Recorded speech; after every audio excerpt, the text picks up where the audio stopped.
Good evening everyone. आज हम clustering के बारे में पढ़ेंगे, जो आखिरी टॉपिक है हमारा स्टैटिस्टिक्स सब्जेक्ट में। तो सबसे पहले कितने टाइप के क्लस्टरिंग होते हैं? दो टाइप के क्लस्टरिंग होते हैं, के मीन्स क्लस्टरिंग और हायरार्किकल क्लस्टरिंग। मतलब मोस्टली यूज्ड यही दो ही होते हैं। तो इसके बाद मैं सबसे पहले क्लस्टरिंग का इंट्यूशन बताऊँगा और उसके बाद हम PDF में देखेंगे। तो इंट्यूशन में सबसे पहले क्लस्टरिंग मान लेते हैं कि इस टाइप का कुछ डेटा है हमारे पास। के मीन्स टाइप ऑफ क्लस्टरिंग है, तो मान लेते हैं इस टाइप का डेटा है। अब हमें इस पे के मीन्स क्लस्टरिंग करना है, तो आउटपुट कुछ इस टाइप का रहेगा के मीन्स होने के बाद। तो ये कैसे करेंगे? मान लेते हैं कि स्टेप 1 में हमारे पास ये डेटा सेट है। अब हमें इस डेटा सेट को क्लस्टर्स में डिवाइड करना है। तो सबसे पहला स्टेप क्या होता है कि हमें जितने नंबर ऑफ क्लस्टर चाहिए उतने नंबर ऑफ पॉइंट्स लेते हैं हम, रैंडम पॉइंट्स। अब इसमें भी बहुत सारे प्रॉब्लम्स होते हैं, पर हमारे सिलेबस के स्कोप के बाहर है वो। हम मान लेते हैं कि हमने दो बराबर से इनिशलाइज किए हैं दो पॉइंट्स को। तो मैंने इस समय एक ब्लू ऐसा लिया, एक रेड ऐसा लिया है। अब ये रैंडमली इनिशलाइज हुए हैं। तो अब हम क्या करेंगे? अब इनिशलाइज कर दिए। अब हम क्या करेंगे? Using Euclid distance. Euclidean distance जो होता है, डिस्टेंस फॉर्मूला नहीं होता वो, √y2 - y1 whole square plus x2 - x1 whole square. तो इससे हम हर सेंट्रॉइड से हर पॉइंट का डिस्टेंस पता करेंगे। ठीक है। अब जिस सेंट्रॉइड से पॉइंट नज़दीक होगा वो उस क्लस्टर में जाएगा। तो जो ये वाला पॉइंट है, इस सेंट्रॉइड से इसकी डिस्टेंस कैलकुलेट होगी, इस सेंट्रॉइड से इस पॉइंट की डिस्टेंस कैलकुलेट होगी। तो सिंस ये ब्लू वाला छोटा है तो ये ब्लू वाले में आएगा। एक आसान तरीका ज्योमेट्री में हमने पढ़ा था, क्या करेंगे हम? इन दो सेंट्रॉइड्स को जोड़ देंगे और परपेंडिकुलर बाइसेक्टर निकाल देंगे। ठीक है। तो कुछ इस टाइप का रहेगा वो, इस टाइप का रहेगा। तो इस लाइन के पूरे उस साइड ब्लू वाले, इस लाइन के पूरे इस साइड रेड वाले। और उसके बाद अब क्या करेंगे हम? अब ऑब्वियसली सेंट्रॉइड तो ये नहीं रहेगा। सेंट्रॉइड निकालने का एक ऐसा तरीका मान सकते हैं कि ये सारे वेट्स हैं, मान लो ये रेड वाले पूरे वेट्स हैं और ब्लू वाले भी पूरे वेट्स हैं। सेंट्रॉइड्स वेटलेस हैं, तो सेंटर ऑफ मास निकालेंगे उसका सेंट्रॉइड पता करने के लिए। तो ये कहीं यहाँ पे आएगा रेड वाला, और ब्लू वाला यहाँ पे कहीं आएगा। ठीक है। तो ऐसा शिफ्ट हो जाएगा। तो शिफ्ट होने के बाद वापस इन दोनों को हम जोड़ेंगे, परपेंडिकुलर बाइसेक्टर निकालेंगे, इधर कुछ लाइन बनेगी। अब वो लाइन से क्या होगा? लाइन के लेफ़्ट साइड, मतलब लाइन के उस साइड जाएगा ब्लू वाला और लाइन के इस साइड जाएगा रेड वाला। तो ऐसा करते जाएंगे, शिफ्टिंग होगी। फाइनली ऐसी शिफ्टिंग बनेगी, मतलब फिर ब्लू इधर आया तो फिर ब्लू जब इधर आएगा, फिर हमने परपेंडिकुलर बाइसेक्टर किया तो ये दो ब्लू रेड में हो जाएंगे और ये वाला रेड ब्लू में हो जाएगा, क्योंकि ऐसा कुछ बाइसेक्टर बनेगा। फिर उसके बाद ब्लू यहाँ से यहाँ शिफ्ट होगा, रेड यहाँ से यहाँ शिफ्ट होगा, जैसे कि इधर है। फिर फाइनली हम ऐसा कब करना रोकेंगे? जब तक, अब मान लो मैंने अब इन दोनों को जोड़ा, मैंने फिर परपेंडिकुलर बाइसेक्टर ड्रॉ किया, पर कुछ रीअसाइनमेंट हो ही नहीं रहा, तो मतलब बराबर है ये, तो अब रोक देंगे। ऐसा बनेगा फिर फाइनली दो क्लस्टर, एक ब्लू वाला एक रेड वाला।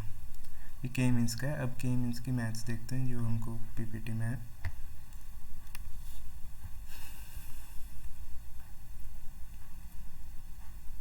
इन्होंने भी बताया एक एग्जांपल, पर ये छोटा सा है तो डाउट्स आएंगे, तो इसमें मैंने बड़ा वाला लिया। ठीक है। इन्होंने बताया कि यूक्लिड डिस्टेंस होता है, और एक टाइप ऑफ डिस्टेंस होता है मिनकॉस के, और भी बहुत तरीके होते हैं, पर हम यूक्लिड ही लेते हैं जनरली। हाँ, फिर अब इन्होंने बताया कि मान लो ग्राफ में तो दो ही डायमेंशन दिखा सकते हैं ना, और मान लो अगर बहुत सारे डायमेंशन हुए तो तब कैसे करेंगे? तो उसके लिए उन्होंने एक तरीका बताया कि हर डायमेंशन के लिए एक बाइनरी वेरिएबल इंट्रोड्यूस कर दो। अगर वो कंडीशन सेटिस्फाई हो रही है तो 1 दे दो उसको, नहीं हो रही है तो 0 दे दो। बस वही है, स्कोर्स देने वाला है। तो उस हिसाब से उन्होंने दो आइटम दिए, आई और के, और दोनों के स्कोर्स दिए। अब उन्होंने क्या किया? बस सम ऑफ स्क्वायर्स निकाला है, sum of difference of square, difference का स्क्वायर निकाला है, मतलब 1 - 0 का होल स्क्वायर प्लस 0 - 1 का होल स्क्वायर। सिंपल इससे स्क्वायर निकल गया। इससे बस कुछ नहीं है, इससे बस हमें पता चल रहा है कितना सिमिलर है कितना डिसिमिलर है। फिर उसके बाद क्या किया कि उसके बाद हम एक मैट्रिक्स बना रहे हैं 1 0 और 1 0 का। तो जो भी मैच हो रहे हैं उसको ए से डिनोट कर रहे हैं, जो 1-0 का फॉर्म में है उसको बी से डिनोट किया है, जो 0-1 के फॉर्मेट में है वो सी से है, जो 0-0 के फॉर्मेट में डी से है। ये काउंट्स हैं उनकी, उन सब की। तो इस केस में 1-1 कितने हैं, 1-2, तो ए इक्वल टू 2 हो जाएगा उस केस में। इधर ए इक्वल टू 2। फिर 1-0 कितने हैं, 1-0 1 है, तो बी 1 हो जाएगा। ऐसे सी 0-1 कितने हैं, 1 है, वही सी भी 1, डी भी 1, क्योंकि डी एक ही 1, एक ही 0-0 है। तो इससे मैट्रिक्स बन गई हमारी, इसे याद रखना है इसे। इसके बाद अभी उन्होंने एक एग्जांपल दिया था इधर, ये आप पढ़ोगे तो आपको समझ आएगा। इधर उन्होंने बोला कि अभी हमने तो मान लिया कि 1-1 हमारी प्रायोरिटी किस पे है। अब हमने मान लिया कि इक्वली लाइकली है ये दोनों हमारी नीड के हिसाब से। अब हमें क्या हमारी प्रायोरिटी पे है ना। अब मैं बोलूँ कि नहीं मुझे 0-0 वाले चाहिए, 1-1 वाले तो चाहिए ही नहीं, तो ऐसे समय पे क्या होगा कि तब तो फिर रूल बदल जाएगा ना। तो उसके लिए उन्होंने ऐसे वेट्स दिए, अलग अलग फार्मूला दिए। अभी फार्मूला डिराइव कैसे हो ये तो नहीं दिया उन्होंने, पर ये तो जनरल वाला है कि मान लेते हैं कि 50-50 की पॉसिबिलिटी है। तो a + d/p, a क्या है, number of 1-1 matching, d number of 0-0 matching, और फिर p is total number of possibilities, मतलब सब का सम, पूरे मैट्रिक्स के एलिमेंट्स का सम। तो ये अलग अलग है, अभी शायद क्वेश्चन में मेंशन रहेगा। अब उसके बाद एक क्वेश्चन देख लेते हैं। इसमें उन्होंने क्या किया है, individual 1, individual 2, individual 3, individual 4, individual 5, 5 individual का डेटा दिया है। ठीक है, हाइट है जिसमें वैल्यूज़ है, वेट में भी वैल्यूज़ है, आई कलर में ग्रीन, ब्राउन, ब्लू है, हेयर कलर, हैंडेडनेस, जेंडर। अब सबसे पहला स्टेप क्या था, उन्होंने पीछे उसमें क्या किया था, बाइनरी वेरिएबल इंट्रोड्यूस किया था, क्योंकि बहुत सारे हैं ना, 2 से ज़्यादा है, तो बाइनरी वेरिएबल इंट्रोड्यूस किया था। अब हमें स्कोर करना है इसको 0 और 1 के फॉर्म में। तो क्वेश्चन के हिसाब से इन्होंने थ्रेशोल्ड 72 रखा है इसके लिए। अगर 72 से ज़्यादा हो तो 1, 72 से कम हो तो 0। हम कुछ भी रख सकते हैं, जहाँ तक मुझे लगता है उससे नहीं फ़र्क पड़ेगा।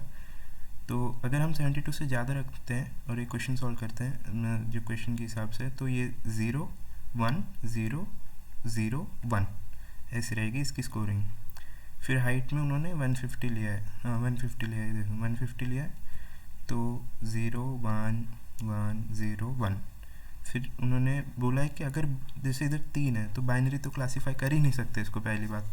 फिर करना है तो कैसे करेंगे, इन्होंने क्या बोला है कि अगर ब्राउन है तो 1, क्योंकि इन्होंने नीड दे दी अपनी कि ब्राउन है तो 1, मतलब हमें ब्राउन वाला ही चाहिए।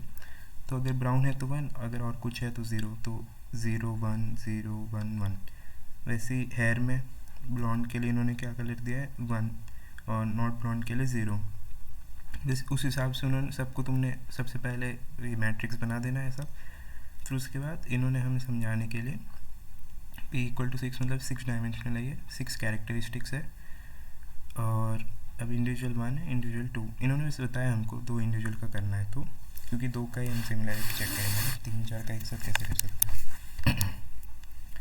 तो 2 का बनाया हमने, तो सबसे पहले 1 का लिख दिया, 2 का लिख दिया उस मैट्रिक्स में से।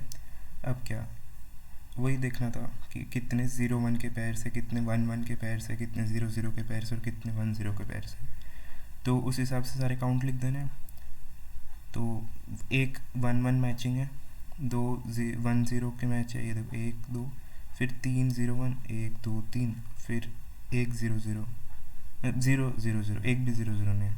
तो p की वैल्यू 6 है इधर से आएगी, और a की वैल्यू 1, d की वैल्यू 0। तो बस a + d/p, 1 + 0/6, 1/6। अब उन्होंने 1 का बताया, तो मतलब उन्होंने किसका बताया, 1 और 2 का बताया। और इस हाफ मैट्रिक्स का कोई मतलब नहीं बन रहा है, क्योंकि अगर 1 और 2 की जो सिमिलैरिटी होगी वही 2 और 1 की भी सिमिलैरिटी होगी ना।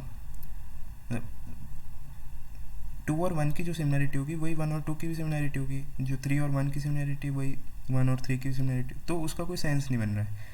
तो ये जो वैल्यूज़ होगी यही वो भी होगा, मतलब ये कोई तो भी मैट्रिक्स होते हैं, मेरे को नाम याद नहीं आ रहा, रिपीटिंग मैट्रिक्स मान लेते हैं इसको। तो इसमें अभी इसमें इस वैल्यू को लिख दिया उसने, हमने वैल्यू कैलकुलेट की और हमने ये वैल्यू इधर लिख दी। वैसे अभी हमें 3 और 1 का करना है, मतलब 3 और 1, तो वापस इधर 1 के पूरे लिखना है, 3 के पूरे लिखना है, जो भी वैल्यूज़ है 1 1 के जो पेयर्स है 0 0 के जो पेयर्स हैं उनके काउंट लिखने हैं इस मैट्रिक्स में।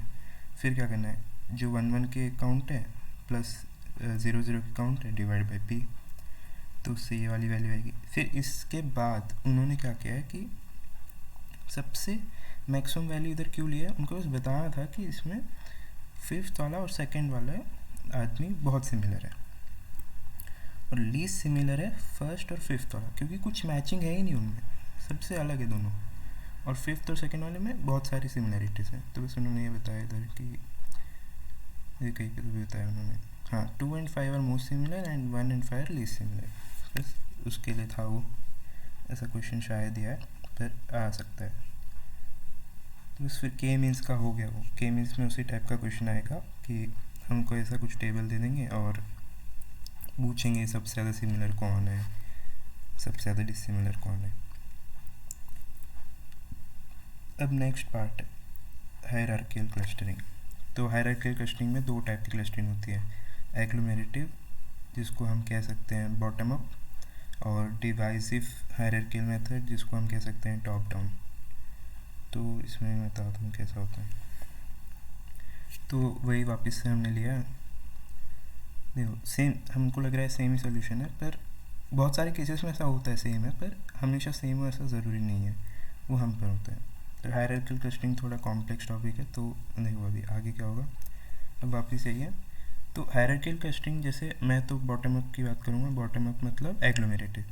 एग्लोमेरेटिव में क्या होता है कि जितने नंबर ऑफ पॉइंट्स हैं इनिशियली उतने नंबर ऑफ क्लस्टर्स भी हैं, ठीक है। और हम एंड कब करते हैं, जब फाइनली एक क्लस्टर बनता है, मतलब n से 1 तक जाते हैं हम। तो जैसे अभी इधर n = 6 है, तो 6 क्लस्टर,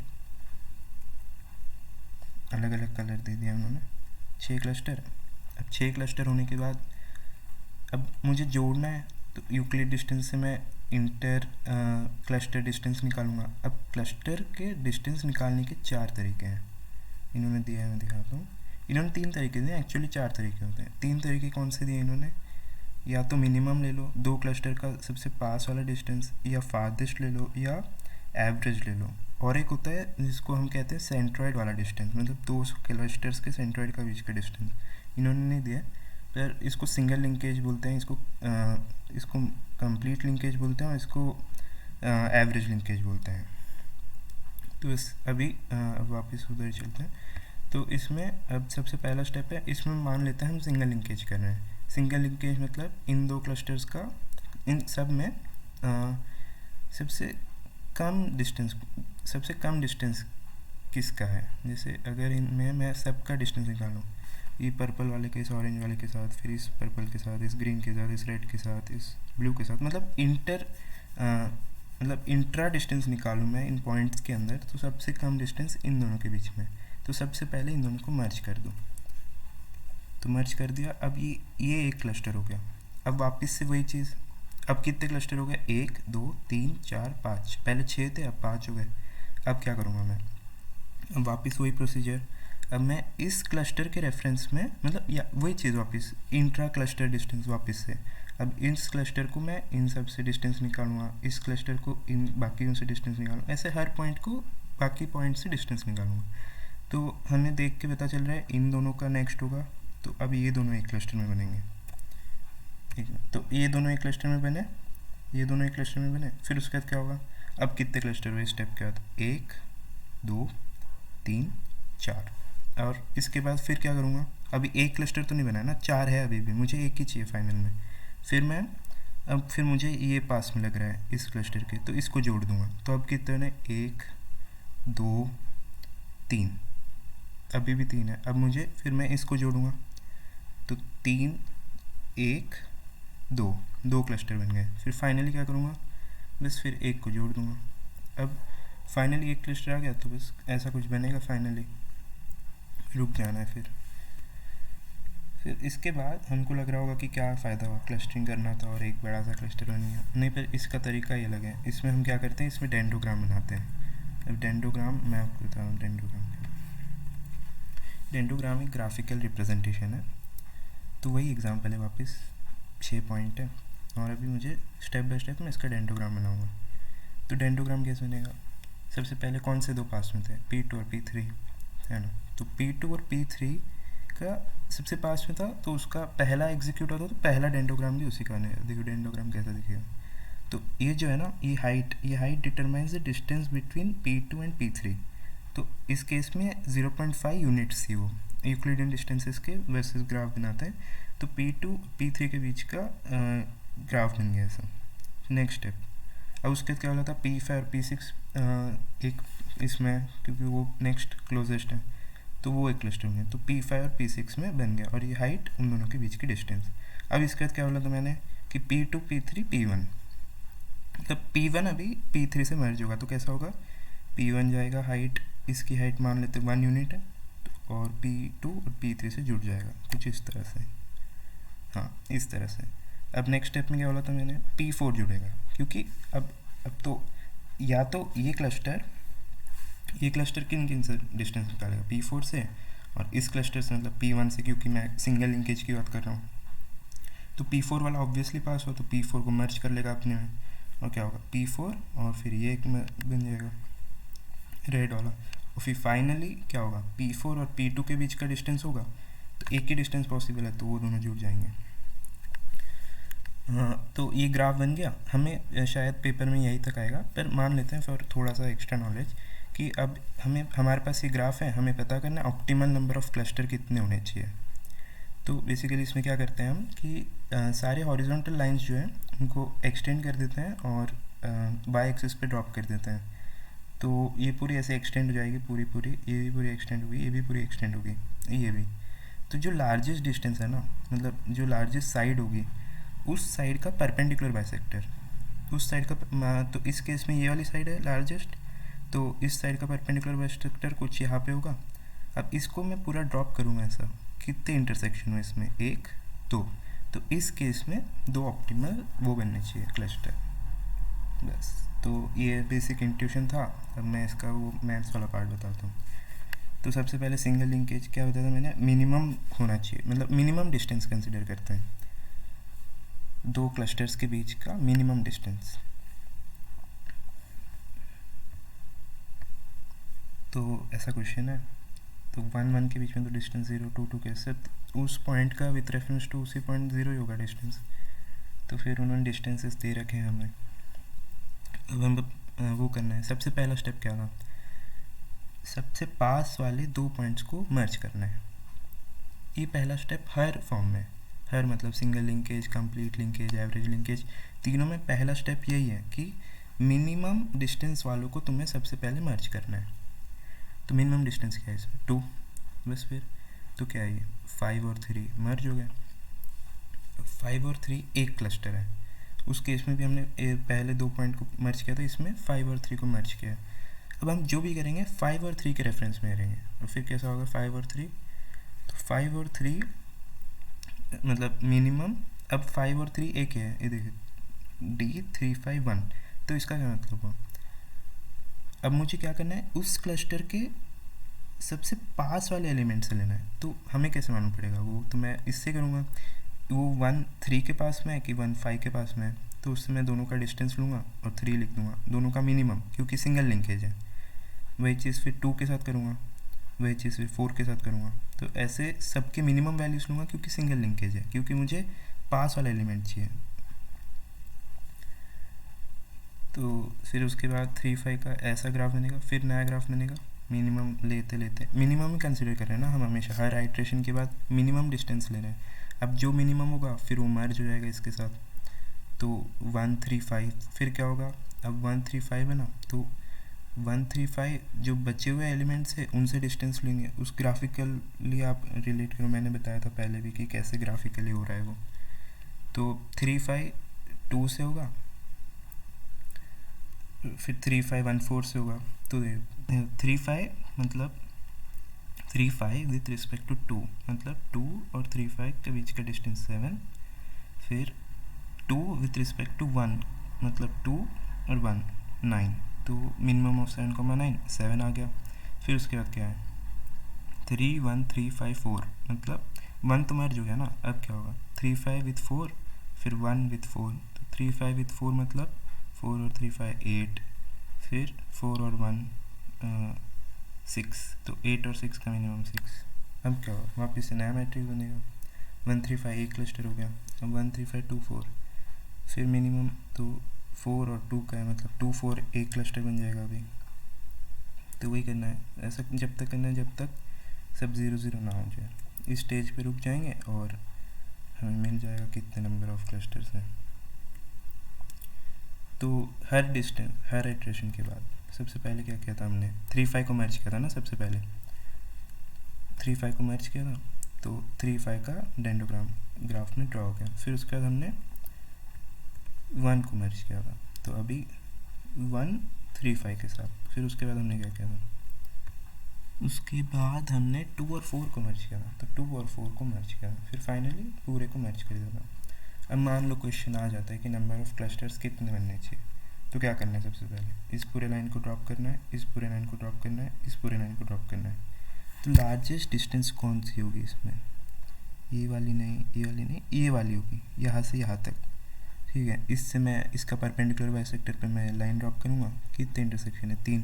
तो इस केस में 3 ऑप्टिमल क्लस्टर बनेंगे। ये उन्होंने और एक एग्जांपल दिया है, एग्जांपल सेम ही है, बस साइज बड़ा है। तो इसमें सबसे पहला स्टेप क्या है, हमेशा मिनिमम एलिमेंट पता करो। मिनिमम एलिमेंट पता किया तो क्या है, FRI है, SVI है, कोई भी एक ले सकते हो, कोई भी। इन्होंने फिर बताया कि ये कौन सा क्यों लेना चाहिए, मतलब लॉजिकली उन्होंने बताया कि ये वाला क्यों लेना चाहिए, वो वाला क्यों लेना चाहिए। एक बार देख लेना, समझ जाएगा इधर क्या लिखा है। कोई भी ले सकते हो, और फिर उस हिसाब से उसके रेफरेंस में बाकी सब निकालने पड़ेंगे, और फाइनली डेंडोग्राम कुछ इस टाइप का बनेगा। अब कंप्लीट लिंकेज में मान लो जो पहला वाला क्वेश्चन था उसको सिंगल लिंकेज में भी किया था, अब कंप्लीट लिंकेज में करने बुलाया उसने। तो कंप्लीट लिंकेज में सबसे पहला स्टेप तो मिनिमम पता करो। सबसे पहला स्टेप वही है कि मिनिमम 2 को जोड़ दो। फिर उसके बाद अब मिनिमम की जगह मैक्सिमम लिखना है बस।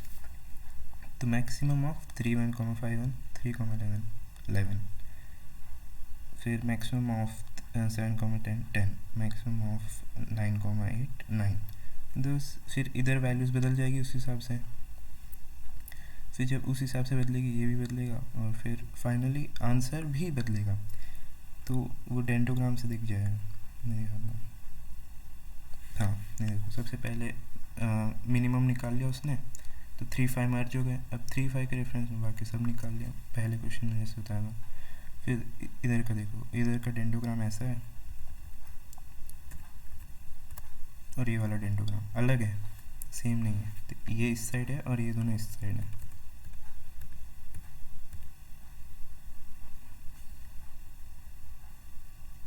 क्योंकि वो लिखने का तरीका अलग है ना। सबसे पहले मर्ज उधर 3 5 हुआ था, तो इन्होंने बनाया ऐसा है, पर बनना सेम ही चाहिए, इस ऑर्डर अलग लिखा है इन्होंने, क्योंकि मर्जिंग ऑर्डर अलग है ना। पर उससे कुछ फ़र्क नहीं पड़ा, तुम सीधे सीधे 1 2 3 4 5 लिख देना, और जो 2 पहले मर्ज हो रहे हैं उस ऑर्डर में डेंडोग्राम बना देना बस, और हो जाएगा वो।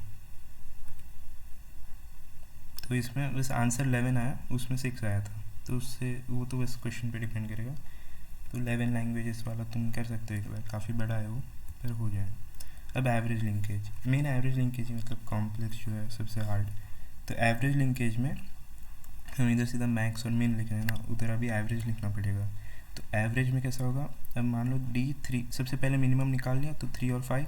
अब मुझे एवरेज वाला करना है, मतलब एवरेज लिंकेज। तो एवरेज लिंकेज में कैसा होगा, 3 5 विथ 1, तो distance of 3 1 plus distance of 5 1 divide by number of data points, number of data points in each cluster. इस क्लस्टर में 2 है, इस क्लस्टर में 1 है, तो 3 1 प्लस 5 1 डिवाइड बाई 3।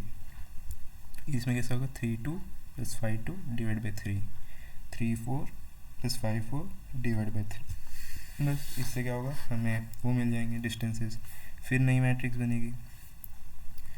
फिर उस मैट्रिक्स में अब नेक्स्ट स्टेप में उधर दिया है शायद उन्होंने, तो देख लेना, नहीं दिया है तो बस उसमें नेक्स्ट स्टेप में कैसा होगा, फिर मान लेते हैं कि 1 वाला आया है एवरेज इधर 1 है, तो मतलब डिस्टेंसेस, लोएस्ट डिस्टेंस लेंगे हम, तो लोएस्ट डिस्टेंस में मान लेते हैं 1 ही आया वापस से, तो 1 मर्ज हुआ। तो डिस्टेंस कैसे कैलकुलेट करेंगे अभी, 1 2 3 2 5 2 डिवाइड बाय 3 + 1 4, मतलब 1 2 और 3 5 और 2 के बीच में, क्योंकि 3 5 और 2 तो हम पहले निकाल चुके हैं ना, तो 1 2 + 3 5 और 2 divide by 4 number of points in each cluster.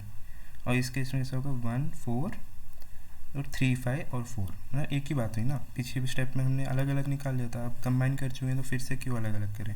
तो बस फिर ऐसा करना है एवरेज में, और एंड में उसकी कोई वैल्यू आ जाएगी, वही डिस्प्ले कर देना है। यही है क्लस्टरिंग। अगर कुछ डाउट्स है आपको तो कमेंट्स में बताना, या मुझे मैसेज कर देना व्हाट्सएप पे, मैं बता दूँगा। ठीक है, थैंक यू।